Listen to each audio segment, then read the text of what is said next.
get a look in the story, but we have to remember everything's from the perspective of Maria and her memoirs.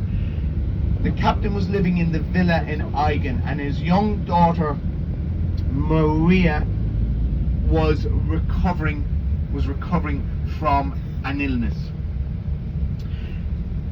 and the captain needed a tutor for Maria, so he went to Nürnberg Abbey, spoke to the Mother Superior, and she knew exactly who she nominated. And she nominated Maria Augusta Cachera, or real Maria, born in 1905, by her account, on a train travelling from Tyrol to Vienna. Her mum was from Tyrol.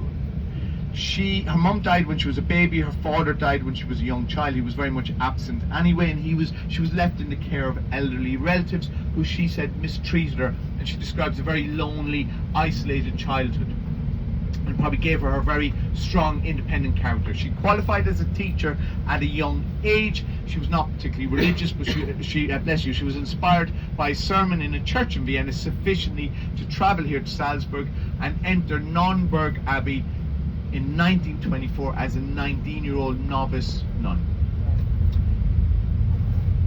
And here we are in 1926, the captain needs a tutor and they volunteer Maria. And she said, I will do it on one condition: after the 10 months, I can return, because she really wanted to be a nun. Absolutely. She joined the family in their villa in Aigen. We went left on the roundabout. Aigen was just further east.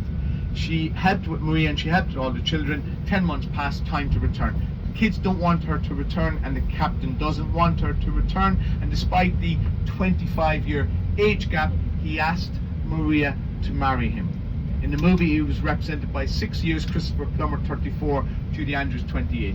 Maria is conflicted. She returns to the Abbey, speaks to the Mother Superior, and her account is the Mother Superior said, it's God's will, marry the captain. 26th November 1927, the captain and Maria were married at the chapel at Nürnberg Abbey. So the real wedding, Nürnberg Abbey, Hollywood wedding, St. Michael's Basilica, where we're heading now. Maria said she was angry on the day because she really wanted to be a nun. That dream was over, and she said while she liked the captain, she did not yet love him. She said she grew to love him, and she loved the children. They lived in the villa in Aigen, and 2 events changed their lives. They had 2 daughters here in Austria, and they had a final child, Johannes, was born in the States, and he's the last surviving member of the Von Trapp family. 2 events changed their lives. The captain had their savings in Lloyd's in London. He took out their savings, put them into bank in Zelensee, and the bank failed. And Maria decided they would rent out rooms in their villa to earn a living. And they rented out a room to a priest. They had a little chapel in their villa, and the priest would say Mass every Sunday, and they would sing at the Mass. And one particular Sunday, this priest was not available, and a Father Wasner stepped in. And Father Wasner, Maria said, there'd be no sound of music, Hollywood sound of music, was not for Father Wasner.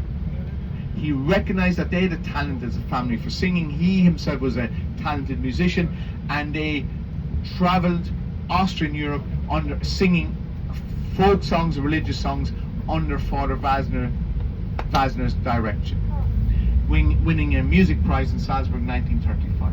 And the second event to change their lives was the annexation of Austria by Nazi Germany. The captain was very much opposed.